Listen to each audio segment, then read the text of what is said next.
Good morning. आज का class जो है जैसा कि कल बताए थे बुद्ध स्टार्ट करना है बुद्धा। तो जो बौद्ध धर्म है ये बौद्ध धर्म भी बहुत ही इम्पोर्टेंट है हमारे एग्जाम के लिए। और बौद्ध का जो शुरुआत होता है वो जैन धर्म के बाद शुरू होता है। ये धर्म जैन धर्म के बाद का धर्म है।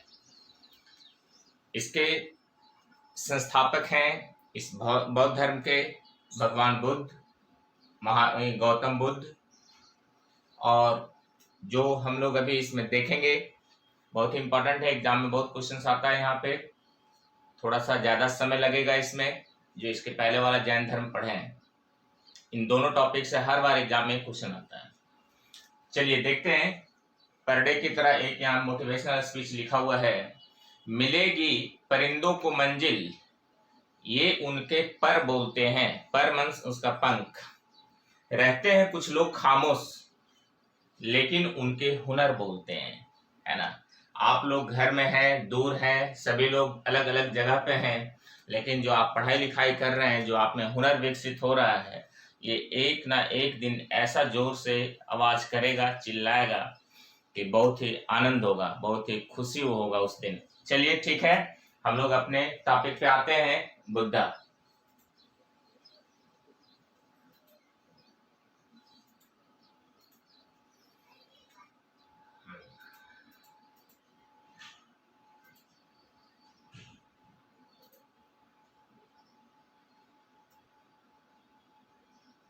चलिए बौद्ध धर्म के संस्थापक जैसा कि पहले ही लिखा हुआ है, इसके संस्थापक हैं गौतम बुद्ध। बाद में इनको लॉर्ड बुद्धा भी कहा जाने लगा जब ज्ञान की प्राप्ति होती है। तो भगवान बुद्ध जिनका जन्म वर्तमान भौगोलिक क्षेत्र की स्थिति को देखें तो ये नेपाल के तराई का क्षेत्र और ये यूपी से सटा हुआ क्षेत्र में होता है। लेकिन उसके बाद फिर इनको गृह त्याग के बाद पूरा बिहार के भौगोलिक क्षेत्र में इनका कार्य है।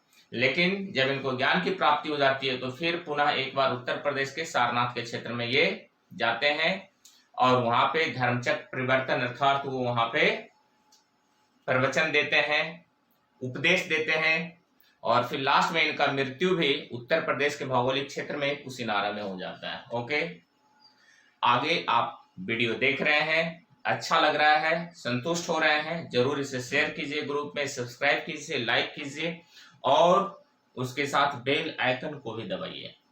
ये बहुत ही इंपॉर्टेंट है ताकि पर डे आपके पास वीडियो पहुंचता रहे।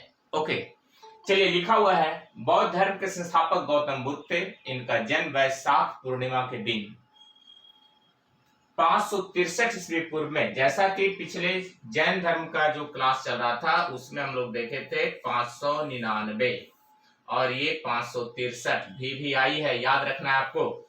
कपिल वस्तु के निकट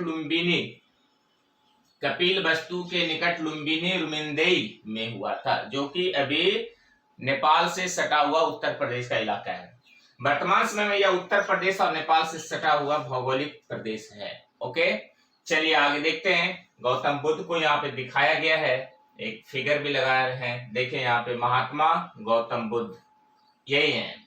यदि इनसे दर्शन करना है तो बिहार के बोध गया में बहुत सारा टेम्पल्स बना हुआ है भगवान बुद्ध के लिए, है ना। और बहुत बड़ा विशाल मूर्ति भी भगवान बुद्ध का बोध गया में ही देखने को मिलता है। चलिए आगे देखते हैं। गौतम बुद्ध के पिता सुदोधन, जबकि जैन में बात करें तो महावीर के पिता सिद्धार्थ थे। कपिल वस्तु के गणतांत्रिक शाक्यों के प्रधान थे। ठीक है, पिता याद रखना चाहिए, पिता याद रखें। इनकी माता माया देवी या महामाया, ये भी याद रखेंगे, कोलीय गणराज या कोलीय राजवंश की कन्या थी, माया देवी या महामाया। गौतम बुद्ध के बचपन का नाम सिद्धार्थ है, ये भी याद रखिए, बहुत भी आई है ये सिद्धार्थ। इनके जन्म के कुछ दिनों बाद इनकी माता का देहांत हो गया और इनका लालन पालन इनकी मौसी प्रजापति गौतमी के द्वारा हुआ। बहुत इंपॉर्टेंट है ये। तो अभी तक हम लोग 4 नाम देखे, सिद्धार्थ, महामाया देवी, प्रजापति गौतमी और सुदोधन। ये 4 नाम बहुत अच्छा से याद रखेंगे, यहां से ही क्वेश्चन आ जाएगा। ठीक है, बहुत जो हम लोग कुछ पढ़ेंगे ये तो पाठ है, पढ़ना तो पढ़ना ही है, लेकिन क्वेश्चन हमेशा सरफेस से रहेगा एग्जाम में, बहुत डीप से नहीं रहना है क्वेश्चन। आपको फिर क्वेश्चन सॉल्यूशन कराएंगे तो आपको फिर कॉन्फिडेंस और बिल्डिंग हो जाएगा। ओके, आगे देखते हैं।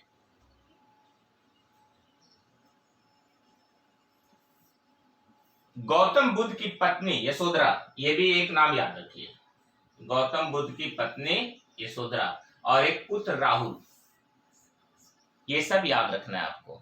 यही इस कहानी के पूरा नायक हैं। ठीक है, इसलिए सब नाम याद रखना है आपको। चलिए आगे देखते हैं। यानी इनकी पत्नी यशोधरा और पुत्र राहुल, पिता सुदोधन, माया देवी इनकी माता, और गौतमी जो इनका लालन पालन की है, ये गौतमी। ठीक है, आगे देखते हैं। महाभिनिष्कर्मण, महाभिनिष्कर्मण क्या है? यानी गृह त्याग को महाभिनिष्कर्मण कहते हैं। ठीक है, गृह त्याग, बस सीधा इतना याद रखना है। महाभिनिष्कर्मण क्या है? गृह त्याग, जो घर त्यागते हैं इसे महाभिनिष्कर्मण कहते हैं। कितने वर्ष की अवस्था में? 29 वर्ष की अवस्था में। गौतम बुद्ध अपने गृह त्याग 29 वर्ष की अवस्था में करते हैं और फिर चल देते हैं लुम्बिनी क्षेत्र से। तब पहुंचते हैं बिहार की धरती वैशाली में ये, और यहाँ पे उनका मुलाकात होता है आलार कलाम से। इनके प्रथम गुरु आलार कलाम ही हैं गृह त्याग होने के बाद। चलिए आगे देखते हैं। गृह त्याग किया था इन्होंने जीवन से संबंधित 4 दृश्यों से प्रभावित होकर गृह त्याग किया था। क्या क्या है देखिए। वृद्ध व्यक्ति को देखना, अभी हम लोग यंग हैं, जो भी आप लोग पढ़ रहे हैं या हम पढ़ा रहे हैं सभी लोग यंग हैं, लेकिन आने वाले समय में सभी लोग वृद्ध हो जाएंगे और बहुत ही कष्टमय जीवन होना है। वेद में हम लोग पढ़े हैं, एक वानप्रस्थ संन्यास हो जाएंगे फिर, है ना। चलिए दूसरा है रोगी को देखना, जो पीड़ित है, रोग है, जिसको लगा हुआ बहुत प्रॉब्लम होता है ना, बहुत उनके साथ कष्ट होता है। मृतक को देखना, मरे हुए को देखना, ये 4 चीजों से काफी प्रभावित थे गौतम बुद्ध।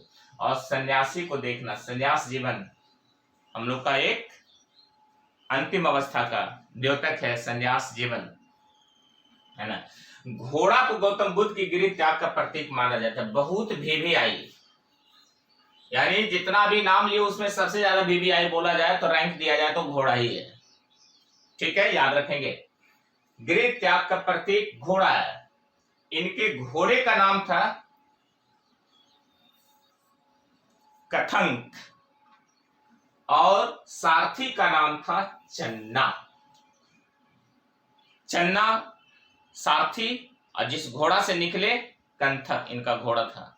सारथी हमेशा होता है, जैसे आप महाभारत में देखे हैं कि अर्जुन के लिए भगवान कृष्ण स्वयं सारथी बन गए थे। यानी जो साथ में चल रहा है उसी को सारथी कहते हैं, है ना। जैसे आप लोग BPSC का इम्तिहान पास करेंगे, चंपारण IAS आपका सारथी है। ठीक है, जहां से आपको सारा चीज गाइड हो रहा है, मिल रहा है। ओके, आगे देखते हैं। अब है ज्ञान प्राप्ति। आपको मालूम है गृह त्याग के बाद ये सर्वप्रथम वैशाली पहुंचे और वैशाली में आलार कलाम से इन्होंने कुछ शिक्षा ग्रहण किया और फिर वहां से चले गए निरंजना नदी के किनारे बोध गया और वहीं इनको ज्ञान प्राप्त होगा। गौतम बुद्ध के प्रथम गुरु आलार कलाम थे। आलार कलाम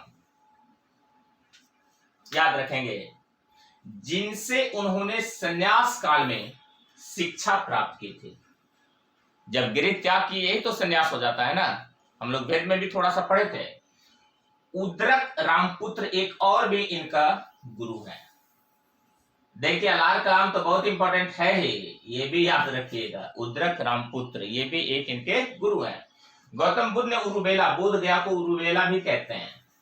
क्या चीज के लिए इंपॉर्टेंट है? इंटरव्यू के लिए। उरुबेला बताइए क्या है? गौतम बुद्ध का कौन सा स्थान उरुबेला से संबंध है? तो शिक्षा ग्रहण करने का स्थान या ज्ञान प्राप्त करने का, कैवल्य प्राप्त करने का स्थान इनका उरुबेला या बोध गया है, जो निरंजना नदी के किनारे है। निरंजना नदी उससे आगे जब बढ़ती है गया शहर के पास, तब फिर ये हो जाती है फल्गु। ओके, चले। निरंजना नदी के तट पर कठोर तपस्या की तथा सुजाता नामक एक लड़की के हाथों से खीर खाकर उपवास को तोड़ा। सुजाता नाम की लड़की, ठीक है। ये सब जो हम लोग कहानी अभी सुन रहे हैं, जो धर्म हम लोग पढ़ रहे हैं, उसमें कुछ कुछ जो नाम आ रहा है, जैसे उद्रक रामपुत्र, आलार कलाम, ये लड़की सुजाता, ये सब जरूर याद रखिएगा। अब तो बार बार कॉपी देखना नहीं, अब तो इतना आसान हो गया कि मोबाइल को ये स्टार्ट कर देना है, सुन लेना है। जरूर इसको सुनते रहिए, ठीक है। एक बार सफल होने के लिए बहुत कठोर मेहनत की जरूरत है, तब जो बाउंड्री खींचा हुआ है उसे उस पार जाएंगे, नहीं तो सभी चीजें बाउंड्री के इसी पार रह जाएगी यदि आप मेहनत नहीं करते हैं तो। इसलिए बहुत मेहनत कीजिए और आगे निकल जाइए। चलिए आगे देखते हैं। 35 वर्ष की आयु में बोध गया में 6 वर्ष इन्होंने तपस्या किया था। मान लिया ऐसा ही पूछता है कितना वर्ष तपस्या किया, तो 35 29 प्लस 6 बराबर 35 के आसपास हो गया। चलिए, बोध गया में पीपल वृक्ष के नीचे, पीपल वृक्ष यही है बोधि वृक्ष। कभी क्वेश्चन ऐसा आ जाएगा कि जो बोधि वृक्ष है किस पीढ़ी का है, जो चतुर्थ पीढ़ी का आंसर होगा। हालांकि बीपीएससी कंट्रोवर्सी आंसर विवादित कर दिया था 5वीं पीढ़ी का, गलत है। 4थी पीढ़ी का बोधि वृक्ष है, जो भी आपको बोध गया का मंदिर में देखने को मिलता है। विश्व विरासत सूची में वो बुद्ध से संबंधित मंदिर के नीचे उन्हें ज्ञान प्राप्त हुआ। ज्ञान प्राप्त को कैवल्य भी कहते हैं, जैन धर्म में हम लोग पढ़े थे, जिसे संबोधि कहा गया यहाँ पर, और वहां पे हम लोग कैवल्य की प्राप्ति किए थे। संबोधि ज्ञान जो प्राप्त हुआ, इनमें जो ऊर्जा आया, इस ऊर्जा को संबोधि नाम दिया गया, ठीक है। आगे देखते हैं। तब से बुद्ध अर्थात प्राज्ञावान कहलाने लगे। जब इनको ऊर्जा मिल गया, जो ज्ञान प्राप्त हुआ, प्रज्ञावान, और पीपल का वृक्ष बोधि वृक्ष कहलाने लगा। ये बोधि वृक्ष जो है आज भी है, आप देखेंगे 4थी पीढ़ी का है। गौतम बुद्ध को तथागत भी कहते हैं। तथागत यानी वस्तुओं का वास्तविक जानकार। जब ज्ञान प्राप्त हो गया तो यहाँ पे उनको तथागत के नाम से भी संबोधित किया गया। शाक्य मुनि भी कहा गया, मैत्रेय भी कहा गया। ये सब इनको अन्य नाम से जाना गया। शाक्य मुनि, तथागत, मैत्रेय, है ना, ये सब हम लोग बुद्ध से संबंधित नाम है। आगे देखते हैं। धर्म चक्र प्रवर्तन, यानी अब उपदेश देंगे। गौतम बुद्ध ने अपने ज्ञान का प्रथम प्रवचन ऋषि पत्तनम सारनाथ, जहां उरुबेला हम लोग बोध गया को बोल रहे हैं, तो सारनाथ को ऋषि पत्तनम कहते हैं, याद रखेंगे, ऋषि पत्तनम। तो जब गौतम बुद्ध बोध गया से निकले, जब उरुबेला से निकले, तो ये पहुंचे ऋषि पत्तनम सारनाथ। ये है उत्तर प्रदेश में, वाराणसी के पास, यूपी में वाराणसी के पास। 5 ब्राह्मणों को उन्होंने अपना ज्ञान दिया, जिसमें भद्दी, वक, अश्जित, महानाम और कौंडेय, ये 5 को दिया, जिसे धर्म चक्र प्रवर्तन कहा जाता है। ऐसे 5 ब्राह्मण को सबसे पहले प्रवचन इन्होंने दिया था, ठीक है। सब याद हो जाएगा, यदि आप सुनेंगे वीडियो तो हमेशा याद हो जाएगा ये सब। ऋषि पत्तनम सारनाथ को, उरुबेला बोध गया को। उरुबेला किस नदी के किनारे है, तो आंसर निरंजना नदी, ठीक है। सुजाता नाम की लड़की से इन्होंने खीर खाकर उपवास तोड़ा था। यही सब नाम आपको याद रखना है, ओके। आगे चले। आनंद गौतम बुद्ध का प्रिय शिष्य था। जैसे वहां पे हम लोग जमाली पढ़े थे, यहाँ पे आनंद नाम का कैरेक्टर है, ठीक है। तथा आनंद से ही कोई भी बात विचार विमर्श करते थे गौतम बुद्ध, और फिर वो लागू करते थे। कहते तथा बुद्ध आनंद को संबोधित करके अपने उपदेश भी देते थे। और आनंद के कहने पर बुद्ध ने बौद्ध संघ में महिलाओं को भी प्रवेश दिया, है ना, महिलाओं को भी संघ में प्रवेश दिया। यानी विचार विमर्श आनंद से ही करते थे भगवान बुद्ध। स्त्रियों या महिलाओं के प्रवेश की अनुमति दी थी आनंद से ही। कहा जा रहा है कि आनंद से विचार विमर्श के बाद ही भगवान बुद्ध स्त्रियों को इस संघ में या फिर बौद्ध धर्म में प्रवेश की अनुमति दिया था। महाप्रजापति गौतमी यानी महादेवी के मृत्यु के बाद जो इनका लालन पालन किया था भगवान बुद्ध का, जिनको इन्होंने मौसी बताया है, सबसे पहले बुद्ध धर्म स्वीकार करने वाली स्त्री में वही थी। ठीक है, विमाता यानी माता के जगह पे विमाता यानी मौसी, बुद्ध की मौसी को सर्वप्रथम बौद्ध संघ में प्रवेश मिला। ठीक है, एक वीडियो नहीं बल्कि 2 वीडियो इसका बनाएंगे, लेकिन अच्छा से समझते चलिए। ठीक है, अब है महापरिनिर्वाण। धर्मचक्र परिवर्तन हम लोग पढ़ लिए, ज्ञान दे दिए। अब महापरिनिर्वाण, बुद्ध का जो मृत्यु होगा उसको महापरिनिर्वाण कहते हैं। कुशीनारा में इनका मृत्यु होता है, जो उत्तर प्रदेश में गोरखपुर के आसपास का क्षेत्र है। चलिए आगे देखते हैं हम लोग इसमें। महापरिनिर्वाण, गौतम बुद्ध 80 वर्ष की अवस्था में 483 ईस्वी पूर्व में चुंद नामक एक कर्मकार, काम करने वाला, हाथों से सूकर मांस खा लिए, है ना। सूकर खाने, वो मांस है एक प्रकार का, सूकर मांस खाने के उपरांत कुशीनगर अर्थात कुशीनारा में इनका मृत्यु हो जाता है। याद रखेंगे, कुशीनारा। चले थे लुम्बिनी, कपिलवस्तु लुम्बिनी, पहुंचे थे वैशाली, शिक्षा ग्रहण किए, ज्ञान प्राप्त हुआ बोध गया उरुबेला, और इसी पत्तनम सारनाथ में इन्होंने धर्मचक्र परिवर्तन किया, और फिर अंत में 80 वर्ष की अवस्था में कुशीनारा में या कुशीनगर में इनका महापरिनिर्वाण हो जाता है, इनका मृत्यु हो जाता है। महापरिनिर्वाण। गौतम बुद्ध की मृत्यु के बाद उनके अवशेषों को 8 भागों में बांटा गया। बांटा गया का मतलब अवशेष जो मृत शरीर है काट दिया गया, बांट दिया गया, यही ना हुआ इसका मतलब, बांटा गया, और 8 स्तूपों का निर्माण हुआ। ठीक है, कहानी का पाठ है, याद रखना, एग्जाम में ये सब पाठ नहीं आता है। ठीक है, एग्जाम में जो ऊपर था वही आएगा, या फिर जो कुछ ये सब नाम जो भौगोलिक क्षेत्र में कुछ नाम आ रहा है ये सब आपको आ सकता है। फिर आगे देखते हैं जो कुछ बौद्ध धर्म में हुआ है मुख्य काम, वो सब एग्जाम के लिए इंपॉर्टेंट है। गौतम बुद्ध का भ्रमण, जब ये घूमते थे तब उपदेश देने के लिए, कहते हैं गौतम बुद्ध लगातार भ्रमण करते रहे, 40 साल तक उपदेश देते रहे, लेकिन वर्षा ऋतु को छोड़कर, वर्षा ऋतु में ये कहीं नहीं चलते थे, विराम करते थे। और कहा जाता है कि राजगीर में 3 वर्षा ऋतु को इन्होंने व्यतीत किया था, राजगिरी में। ठीक है, आगे चलते हैं। अपने जीवन काल में इन्होंने सर्वाधिक उपदेश कोसल प्रदेश की राजधानी श्रावस्ती में दी, उत्तर प्रदेश के क्षेत्रों में, है ना, उत्तर प्रदेश के क्षेत्रों में इन्होंने सबसे ज्यादा उपदेश दिया। चलिए आगे। इसीलिए तो बिहार से ज्ञान खत्म हो गया कहा जाए एक तरह से, तो है ना, बिहार से ज्ञान ले लिया और जाकर के बांट दिए उधर, है ना। ये काल्पनिक बात हम बोल रहे हैं, ये माइंड नहीं करना है। चलिए, बौद्ध धर्म के सिद्धांत है अब अपना, इसका क्या आइडियोलॉजी है इसके बारे में। गौतम बुद्ध ने अपने अनुयायियों के लिए आचार नियम बनाए, निर्धारित किए, जो इस प्रकार हैं। आर्य सत्य। गौतम बुद्ध सांसारिक दुखों के संबंध में 4 आर्य सत्यों को बताया है। क्या है? दुख। दूसरा, दुख का समुच्चय यानी बंचेज ऑफ जो प्रॉब्लम है, दुख है ना, सैडनेस। दुख निरोध और दुख निरोध गामिनी प्रतिपदा, ये आर्य सत्य है। दुख का जो संबंध है इसी 4 से है। ठीक है, बुद्ध जो है सांसारिक दुखों के संबंध में 4 आर्य सत्यों का उपदेश दिया। दुख, दुख समुच्चय, दुख निरोध और दुख निरोध गामिनी प्रतिपदा, ये बुद्ध का कहना है।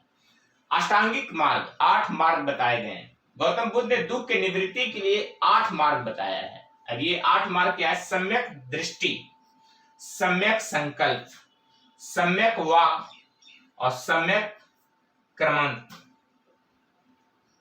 इसके अलावे सम्यक अजीब, सम्यक व्यायाम, सम्यक स्मृति और सम्यक समाधि, ये 8 मार्ग ऐसे हैं जिससे दुख जो है हमारे पास से भाग सकता है, निवृत्ति हो सकता है। दुख के निवारण के लिए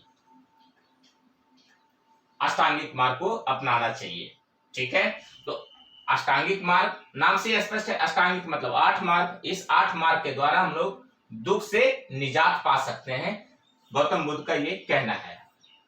आगे, निर्वाण। निर्वाण का मतलब मर जाना नहीं, याद रखिएगा, मृत्यु में चला जाना ये निर्वाण नहीं होता है। बौद्ध में ये चीज नहीं है। मोक्ष प्राप्ति मर के ही होगा ऐसा नहीं कहा जा सकता है। जीवित रह करके भी मोक्ष प्राप्त किया जा सकता है, निर्वाण प्राप्त किया जाए। बौद्ध के अनुसार यदि कोई व्यक्ति इन 8 मार्ग का अनुसरण करे तो वह अपना लक्ष्य निर्वाण प्राप्त कर लेगा। निर्वाण बौद्ध धर्म का परम लक्ष्य है, जिसका अर्थ है दीपक का बुझ जाना, अर्थात जीवन मरण के चक्र से मुक्त हो जाना। जीवन मरण के चक्र से मुक्त हो जाना, ये बड़ा वर्ड है बौद्ध धर्म में, यानी मृत्यु को पा लेना ये नहीं है, निर्वाण प्राप्त कर लेना है, लक्ष्य प्राप्त कर लेना है, यही निर्वाण है। जैसे आप लोगों का बीपीएससी लक्ष्य है तो आप प्राप्त कर लिए, निर्वाण प्राप्त हो गया आपका। ठीक है, आगे हम लोग पढ़ेंगे इसके बारे में थोड़ा सा है। 10 सील देखिए, गौतम बुद्ध ने निर्वाण को और अधिक सरल बनाने के लिए 10 सीलों का भी प्रतिपादन किया है, जो है अहिंसा, सत्य, अस्तेय, चोरी नहीं करना, पराय धन का लोभ नहीं होना चाहिए, किसी का धन है हमें लोभ नहीं होना चाहिए, नशे का सेवन नहीं करना, स्त्रियों से दूर रहना, हालांकि संसारिक माया मोह में स्त्रियों से दूर नहीं रहा जा सकता है, यदि स्त्रियों से दूर रहा जाएगा तो फिर ये पृथ्वी विनिष्ट हो जाएगा। अभी आपको मालूम है 2 दिन पहले चाइना के बारे में टीवी स्क्रीन पे हम देख रहे थे। चाइना बुढ़ा हो गया, अब यंग होने के लिए 3 चाइल्ड पॉलिसी ले आया है। ठीक है, चलिए आगे।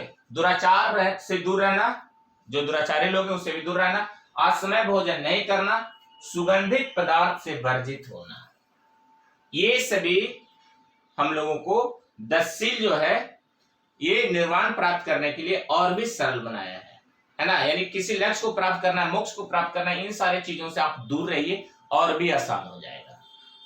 ठीक है, चलिए जैसे मान ले सुगंधित पदार्थ से वर्जित रहना। हम लोगों में एक आदत है सुगंधित चीजों को छिड़कना, है ना, थोड़ा सौंदर्य बनना। यदि आप दूर रहेंगे तो नो डाउट कुछ जो समय उसमें व्यतीत होता है वो आपको लक्ष्य प्राप्त करने में होगा। स्त्रियों से दूर रहना, ये भी एक उदाहरण लीजिए। यदि आप अपने मन में ये ठान लेते हैं कि 25 साल तक हमें किसी भी स्त्री से संपर्क में नहीं रहना है, वो घर में बहन भी हो सकती है, माँ भी हो सकती है, पराई स्त्री भी हो सकती है, किसी का बातों में नहीं रहना है, केवल लक्ष्य प्राप्त करना है, आसानी से प्राप्त हो जाएगा। होता क्या है कि स्त्री कोई बात बोलती है, मेरी बहनी कोई बात बोल देगी, पत्नी कोई बात बोल देगी, तो हम लोग थोड़ा सा पोलाइट हो जाते हैं, अपना लक्ष्य से भटक करके उनके लिए काम करते हैं, है ना। तो भगवान बुद्ध का कहने का ये अर्थ है। ठीक है, चलिए आप देखते हैं। त्रिरत्न हम लोग जैन में भी पढ़े थे, यहाँ पे भी है, कल भी ये चर्चा किए थे। त्रिरत्न जो है बौद्ध में वो है बुद्ध, धम्म और संघ। ठीक, बहुत भी आई है। चलिए आगे। भगवान बुद्ध ने अपने उपदेशों का प्रचार पाली भाषा में किया था, महावीर प्राकृत में किए थे। ठीक है, अच्छा से याद रखेंगे। बौद्ध, अब ये सब देखिए एग्जाम में आ सकता है, सब एग्जाम के लिए इंपॉर्टेंट सब पढ़ रहे हैं। बौद्ध धर्म ईश्वर और आत्मा को नहीं मानता है, बिल्कुल नहीं। और वहां पे ईश्वर को माना गया है तो जीन से नीचे माना गया, विजेता से नीचे माना गया, अर्थात इन दोनों में विश्वास नहीं करता है। इस धर्म के अनुसार मोक्ष इस जीवन में भी संभव है, देखिए लिखा हुआ है, इसी की बात हम कर रहे थे थोड़ा देर पहले। मोक्ष इस जीवन में संभव है, इसे प्राप्त करने के लिए मृत्यु आवश्यक नहीं है, मृत्यु का हो जाना ही मोक्ष प्राप्त होगा, जी नहीं, ऐसा नहीं है। आप अपने लक्ष्य को पा लिए, यही निर्वाण हो गया, यही मोक्ष हो गया हमारा। चलिए आगे देखते हैं। भगवान बुद्ध से संबंधित महत्वपूर्ण घटनाएं और उनके प्रतीक चिन्ह बहुत इंपॉर्टेंट है, ये याद रखना आपको। हाथी, माता के घर में आना कहने का मतलब है गर्भ में आना, यहाँ पे ये गर्भ है, माता के गर्भ में आना को बताया गया है हाथी। कमल, बुद्ध का जन्म कमल। घोड़ा, गिर त्याग, कंथक जो इसका घोड़ा है, गिर त्याग। बोधि वृक्ष, ज्ञान प्राप्ति, पीपल का पेड़ जो उरुबेला में है। धर्मचक्र, प्रथम उपदेश को धर्मचक्र कहते हैं। भूमि स्पर्श, इंद्रियों पर विजय, भूमि स्पर्श। और 1 करवट सोना, महापरिनिर्वाण। हम लास्ट में फिगर भी लगाए हैं, महापरिनिर्वाण होगा तो 1 करोड़ वर्ष हो जाते हैं भगवान बुद्ध, ठीक है, और इनका अंत हो जाता है 80 वर्ष में कुशीनारा में, वही महापरिनिर्वाण होता है, 1 करोड़ वर्ष होना। चलिए, ये बहुत इंपॉर्टेंट, सब याद रखिएगा, बहुत VVI है, ये VVI याद रखना है आपको, एग्जाम के लिए बहुत इंपॉर्टेंट है। चलिए आगे बढ़ रहे हैं।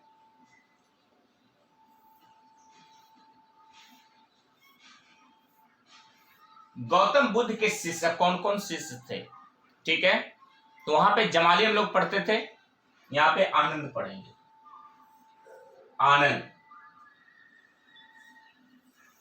रूपाली, जीवक, सारिपुत्र, अजातशत्रु, मगध नरेश अजातशत्रु, बिंबिसार का बेटा अजातशत्रु, वृत्रहंता भी कहा गया है। अब हम लोग पढ़ेंगे आगे। अशोक, सम्राट अशोक मौर्य वंश का। देवदत्त, जो कि आपको मालूम है कि भगवान बुद्ध का ही एक भाई है देवदत्त, अपना भाई नहीं, चचेरा भाई, ये भी बौद्ध धर्म में आता है लेकिन बाद में विवाद करता है ये। घुसाल, महाप्रजापति गौतमी, ये तो जान ही रहे हैं आप, सबसे पहली महिला है जिनको बौद्ध धर्म में एंट्री मिला। फिर बिंबिसार की पत्नी क्षेमा, और बिंबिसार का बेटा भी है अजातशत्रु यहाँ पे। सुनंदा, यशोधरा, प्रसेनजित, कौशल नरेश, प्रसेनजित, ये लोग भगवान बुद्ध के शिष्य थे, गौतम बुद्ध के शिष्य थे, यानी उनके द्वारा जो मार्ग बताया गया उसका इन्होंने अक्षरशः पालन किया, ठीक है। हालांकि देवदत्त बाद में दूसरे मार्ग पे चलने के लिए प्रबल हो जाता है। आगे देखते हैं। बौद्ध संगीतियां बहुत इंपॉर्टेंट है, 4 बौद्ध संगीतियां बार बार पूछा जाता है। तो प्रथम बौद्ध संगीति, 4 बौद्ध संगीति में प्रथम, उसमें जैन में हम लोग पढ़े थे 2 ही संगीति है, एक पाटलिपुत्र, दूसरा वल्लभी। अब यहाँ पे 4 हम लोग पढ़ेंगे।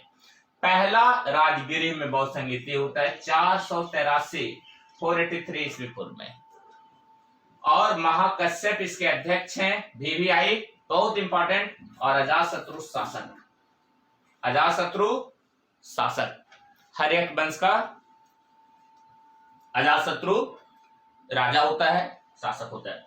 द्वितीय बौद्ध संगीति वैशाली में, देखिए पहला है जो गंगा नदी के दाहिने क्षेत्र में, और दूसरा है जो गंगा नदी के लेफ्ट साइड में, बाएं क्षेत्र में, ठीक है। 100 वर्ष बाद हुआ है, 383 में। साबकमीर इसके अध्यक्ष हैं, और कालाशोक के शासनकाल में। शिशुनाग वंश, कालाशोक जो है शिशुनाग वंश का है। तृतीय बौद्ध संगीति पाटलिपुत्रा में होता है 251 ईस्वी पूर्व। कहीं पे देखिए 255 मान ले ऐसा किताबों में, लेकिन इंपॉर्टेंट यही है 251 ही पूछा जाता है एग्जाम में। मोगलीपुत्तिस अध्यक्ष, सम्राट अशोक मौर्य वंश के सम्राट अशोक के समय में होता है। और चतुर्थ बौद्ध संगीति या अंतिम बौद्ध संगीति कश्मीर, कुंडलवन कश्मीर, ईस्वी की प्रथम शताब्दी में हुआ, और वसुमित्र इसके अध्यक्ष हैं, और कनिष्क शासक के समय में होता है। तो हम लोग ये चारों बौद्ध संगीति में सब इंपॉर्टेंट ही माना जाएगा, कोई ऐसा नहीं है कि जो इंपॉर्टेंट नहीं है, जिसमें एक है ईस्वी की प्रथम शताब्दी में, बाकी 3 है BC में, 483, 383, 251। पहला अजातशत्रु, दूसरा कालाशोक, और तीसरा अशोक के समय में, ठीक है। इस तरह से आपको याद रखना है। और चौथा जो हुआ ईस्वी की प्रथम शताब्दी में कनिष्क, ये भी याद रखना है आपको। महाकश्यप, साबकमीर, मोगलीपुत्तिस और वसुमित्र, इसको अपने तरीके से घर में याद कर लीजिएगा, है ना। चलिए आगे देखते हैं। बहुत VVI है ये, बहुत ही मोस्ट इंपॉर्टेंट VVI, अच्छा से याद रखिएगा।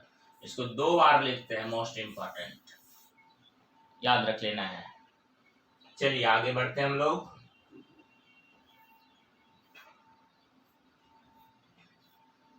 हाँ, यहाँ लिखा गया है चंपारण IAS BPSC परीक्षा की संपूर्ण तैयारी कराई जाती है, वो PT हो, मेंस हो, इंटरव्यू हो।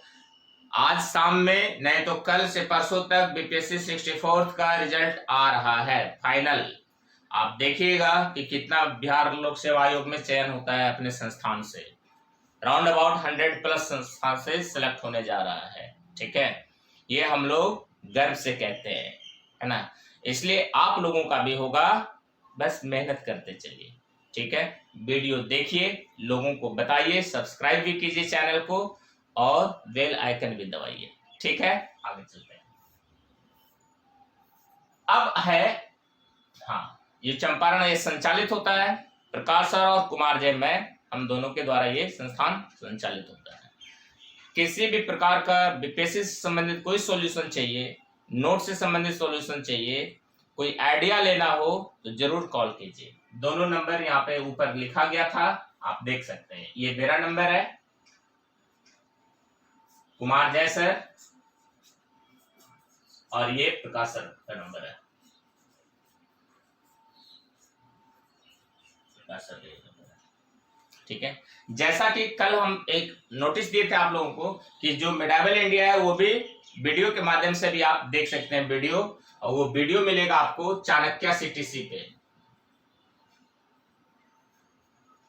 चाणक्य सीटीसी चैनल है, यूट्यूब चैनल है चाणक्य सीटीसी, इस पे वो वीडियो आपको मिल जाएगा। हालांकि कल जो वीडियो डाला गया था जैन सॉल्यूशन का, ऑब्जेक्टिव सॉल्यूशन का, उसमें लिंक दिया हुआ है। ठीक है, आप लोग उसको भी देख देख करके याद कीजिए।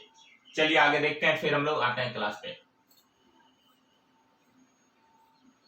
ये देखिए महाबोधि मंदिर दिखाया गया है, यही पेड़ आप देख रहे हैं, यही है बोधि वृक्ष, पीपल का पेड़ है। चौथे ये जो है चतुर्थ काल का आप याद कर सकते हैं, पीढ़ी का, पीढ़ी भी कह सकते हैं, पीढ़ी, चतुर्थ पीढ़ी का ये पेड़ है। बीपीएससी इसको पंचम मान लिया है, फिर गलत हो गया, वो चतुर्थ पीढ़ी का ये पेड़ है। शशांक कटवा देता है एक बार, ठीक है, तो फिर बाद में इसको अंग्रेजों ने लगवाया है।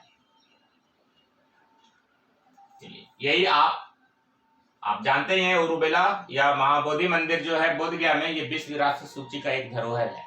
ठीक है, यहाँ पे हम दिखाने का प्रयास किए हैं, जो लोग नहीं गए हैं अभी तक यहीं से आप देख सकते हैं, है ना, भगवान बुद्ध से यहीं पे आप मिल सकते हैं। चलिए आगे देखते हैं। बहुत सिक्योरिटी हाई रहता है यहाँ पे, आसान नहीं है जाना। चलिए अब आगे हम लोग पढ़ेंगे बुद्ध द्वितीय, तृतीय, चतुर्थ। जैसा कि आपको बताया है कि 3 वर्षा काल, द्वितीय, तृतीय और चतुर्थ, 3 वर्षा काल राजगिरी में ये व्यतीत किए थे। यानी अपने 40 साल तक जो भ्रमण किया, उसमें हर वर्षा ऋतु में जो रुक जाते थे, भ्रमण नहीं करते थे, उसमें 3, द्वितीय, तृतीय और चतुर्थ राजगिरी में बिताए थे। मगध के राजा बिंबिसार, हर्यक के पिता बिंबिसार, उनके निवास के लिए वेलू वन का निर्माण करवाया। ये राजगिरी में मिलेगा, कभी आप घूमने जाते हैं राजगिरी तो आपको वेलू वन वहां पे मिलेगा। क्योंकि बिंबिसार जब हर्यक वंश का शासक थे, तब वो राजगिरी से ही अपना राजवाट चलाते थे, संचालन करते थे, शासन चलाते थे। तो वेलू वन किसके द्वारा बनाया गया है? बिंबिसार के द्वारा। लिच्छवियों ने उनके निवास के लिए, अब लिच्छवी आ गया गंगा के ये साइड, है ना, लेफ्ट साइड में वैशाली वाला लिच्छवी, लिच्छवियों ने उनके लिए महावन में एक कुटाग्रशाला का निर्माण करवाया था। लिच्छवी लोग कुटाग्र और वेलू वन का निर्माण बिंबिसार। कौशल राज के अनाथ पिंडक नामक धनी व्यापारी, एक व्यापारी कौशल के क्षेत्र में जहां पे ये अपना ज्यादा उपदेश दिए थे, उनके शिष्यता ग्रहण की तथा उनके लिए एक जेतवन बनाया। वन का मतलब यहाँ पे हुआ कुटिया, छोटा सा रहने के लिए आश्रम, है ना, ये अनाथ पिंडक के द्वारा बनाया। ठीक है, कौशल क्षेत्र में, कौशल राज्य में। तो इस तरह से हम लोग आगे देख रहे हैं। प्रथम बौद्ध संगीति में विनय पिटक, जो कि धर्म शास्त्र है, बौद्ध से संबंधित, है ना, बौद्ध के लिए। विनय पिटक उपाली के नेतृत्व में एवं सुत पिटक आनंद के नेतृत्व में लिखे गए। कब? 483 BC में। विनय पिटक उपाली और सुत पिटक आनंद, याद रखेंगे, अच्छा से याद रखना आपको। सुत पिटक आनंद और विनय पिटक उपाली। अब है बौद्ध साहित्य। बौद्ध साहित्य आगे हम लोग पढ़ेंगे बौद्ध साहित्य। ये भी दोनों बौद्ध साहित्य है, विनय पिटक और सुत पिटक। विनय पिटक जहां उपाली, वहीं पे सुत पिटक आनंद के नेतृत्व में प्रथम बौद्ध संहिता में लिखा गया। अब बौद्ध साहित्य पे हम लोग थोड़ा सा ध्यान देंगे। द्वितीय बौद्ध संहिता में कब? 383 बीसी में, जब कालाशोक शासक होता है और ये वैशाली में होता है, तब भिक्षुओं ने संघ से अलग होकर महासंघिक नामक संप्रदाय बनाया। जो इस धर्म के अनुयायी थे, एक संप्रदाय बनाया महासंघिक, शेष थेरावादी कहलाए। यानी जो लोग एक संघ का निर्माण किए वो महासंघिक कहला गए, और जो लोग संघ का निर्माण नहीं किए, जो उससे वंचित रह गए, अलग अपने आप को रखे, वो थेरावादी कहलाए। अर्थात महासंघिक और थेरावादी वर्ड, ये दोनों बौद्ध धर्म का वर्ड है। ये याद रखना है, ये दोनों वर्ड जो है बौद्ध धर्म से संबंधित है, थेरावादी और महासंघिक। ओके, ये द्वितीय बौद्ध संहिता का उपज है। तृतीय बौद्ध संहिता में मोगली पुत्तिस ने अभिधम पिटक का संकलन किया। तो 3 पिटक हम लोग देखते हैं, विनय पिटक, सुत पिटक और अभिधम पिटक। तो मोगली पुत्तिस के द्वारा अभिधम पिटक की रचना की गई, ठीक है, संकलन किया गया। चतुर्थ बौद्ध संहिता में बौद्ध धर्म हीनयान और महायान 2 संप्रदायों में बट गया, ठीक है, एक हीनयान है और एक महायान। जैसे वहां पे श्वेतांबर दिगंबर में बटा, यहाँ पे हीनयान और महायान में बट गया, ठीक है। तो हम लोग इस तरह से देख लिए। अब तीनों पिटक अच्छा से याद रखिएगा। प्रथम बौद्ध संहिता में आनंद के द्वारा सुत पिटक और उपाली के द्वारा विनय पिटक, और तृतीय बौद्ध संहिता में, ये प्रथम बौद्ध संहिता, और तृतीय बौद्ध संहिता में मोगली पुत्तिस ने अभिधम पिटक का संकलन किया। ओके, आगे चलते हैं। और चतुर्थ बौद्ध संहिता जो कुंडल ग्राम कश्मीर में होता है, उसमें धर्म जो है हमारा 2 पार्ट में डिवाइड हुआ, हीनयान और महायान, ठीक है। आगे बढ़ते हैं। बौद्ध धर्म के सबसे प्राचीन ग्रंथ त्रिपिटक है, सुत पिटक, विनय पिटक और अभिधम पिटक। यहाँ यह पाली भाषा में रचित है, और वो था अर्ध मागधी में, जैन वाला। महात्मा बुद्ध के महापरिनिर्वाण जब कुशी नारा में होता है, तो उनकी शिक्षाओं को संकलित कर 3 भागों में बांटा गया। इसी को हम लोग त्रिपिटक कहते हैं, सुत पिटक, विनय पिटक और अभिधम पिटक। विनय पिटक बौद्ध धर्म के नियमों का वर्णन करता है।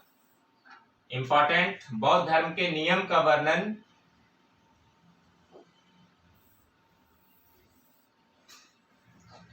विनय पिटक के द्वारा। सुत पिटक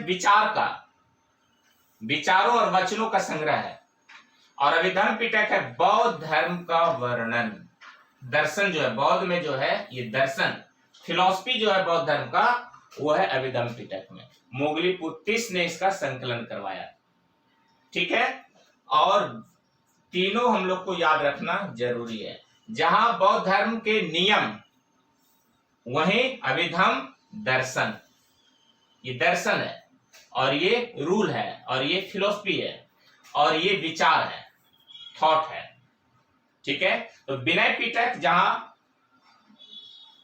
बौद्ध धर्म के नियमों का बात करता है, सुत पिटक वहीं विचार का बात करता है, थॉट का, और वहीं अभिधम पिटक जो है दर्शन, फिलॉसफी का बात करता है। बहुत VVI है, याद रखिएगा इसको। चलिए आगे देखते हैं।